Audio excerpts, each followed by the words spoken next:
नमस्ते। आज की कहानी का नाम है मंच का डर। लेखक हैं यामिनी विजयन। चित्रांकन किया है सोमेश कुमार ने। अनुवादक हैं दीपा त्रिपाठी। प्रथम बुक ने इसे प्रकाशित किया है। चंपा को दुनिया की किसी भी चीज से ज्यादा गाना अच्छा लगता है। वह नहाते समय गाती है, छत पर जाती है तब गाती है, पहाड़ी रास्तों पर चलते हुए गाती है और चांद को गीत सुनाती है। वह शेर जैसी बुलंद आवाज में गाती है, मधुमक्खी सा गुनगुनाती है, बारिश की रिमझिम फुहार में गाती है, चिलचिलाती गर्मी में सुर सजाती है। जब चंपा गाती है तब उसकी आवाज उसके मन में एक सुखद भाव जगाती है।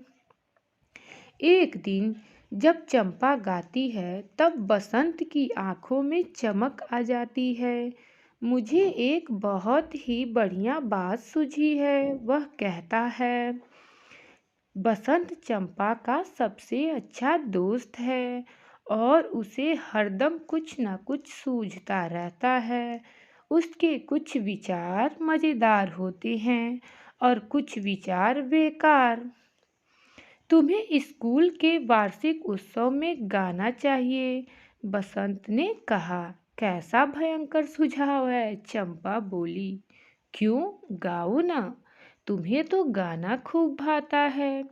चंपा ने बसंत को नहीं बताया था कि वह सिर्फ एक ही मंच पर चढ़ी है और तब डर के मारे वह बेहोश होते होते बची थी। मैं इतने सारे लोगों के सामने नहीं गा सकती। मैं तो माँ और पा के सामने भी नहीं गाती, लेकिन तुम मेरे सामने तो गाती हो। बस तुम्हें थोड़ी सी कोशिश करने की ज़रूरत है, चंपा। कौन कहता है? बसंत कहता है। सचमुच करनी चाहिए, चंपा कहती है। सचमुच करनी चाहिए? हाँ हाँ हाँ। और अगर माही और पारस ने मेरा मजाक उड़ाया? क्या होगा? चंपा कहती है कि अगर माही और पारस ने मेरा मजाक उड़ाया तब क्या होगा? अगर वह मजाक उड़ाएंगे तो वह खुद बेवकूफ़ कहलाएंगे। तुम तो एक शानदार गायिका हो, बसंत कहता है। भीड़ के सामने गाने की बात सोचने भर से चंपा के मन में हलचल होने लगती। एक तरफ उसका मन खुशी से फूला न समाता और दूसरी तरफ उसका दिल घबराता। पर उसे तो गाने से बेहद लगाव है। आखिरकार वह गाने की ठान लेती है। चंपा जी तोड़ मेहनत करके गाना का अभ्यास करती है। नींद से जागती है तो धीमे धीमे गुनगुनाती है। गुड़ा भाग करते समय भी सुर सजाती है। बकरी को चराने ले जाते समय भी आवाज में उतार चढ़ाव का रियाज करती है।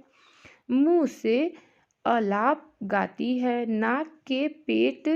नाक के पूट से तान सजाती है। गाते गाते उलट पलट हो जाती है। घर वाले चंपा के मंच पर गाने को लेकर बड़े खुश हैं। वह उसे सुझाव देते हैं, गाने से पहले लंबी और गहरी सांस लो। सुनने वालों के सामने मुस्कुराहट बिखेरती रहो। जैसी हो वैसी रहो, बनावटी नहीं। मिर्च जलाकर नजर उतारो। दही पेड़ा या 12 अंगूर के दाने खाकर भाग्य संवारो। कार्यक्रम से एक दिन पहले चंपा खास रियाज करती है। रियाज बड़ा ही सफल साबित होता है। आखिर आ ही जाता है वार्षिक उत्सव का दिन। चंपा वह स्वेटर पहनती है जो उसके दादाजी ने इस कार्यक्रम के लिए खास तौर पर बुना है। जब उसकी बारी आती है तब जैसे उसकी जबान लड़खड़ाने लगती है। मंच बहुत विशाल लगने लगता है।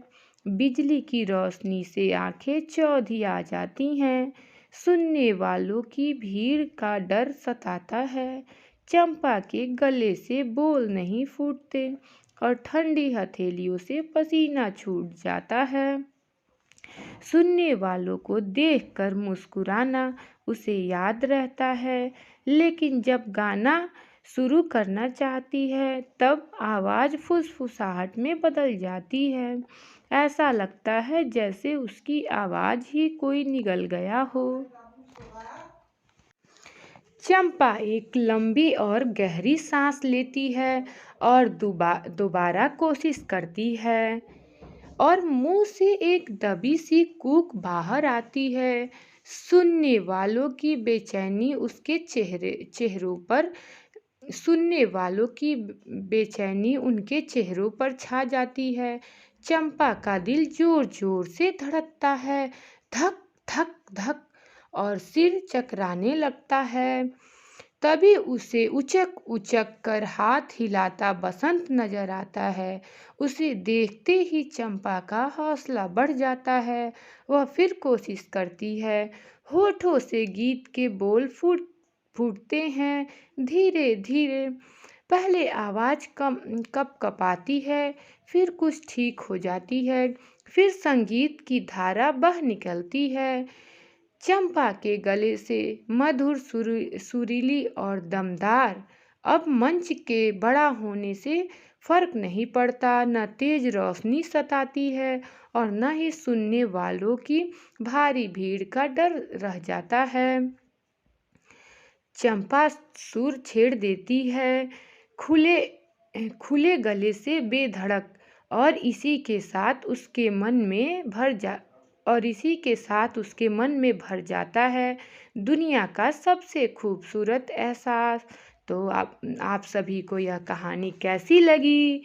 इस कहानी को बच्चों को कक्षा कक्ष में पढ़ना है और सुनाना है। धन्यवाद।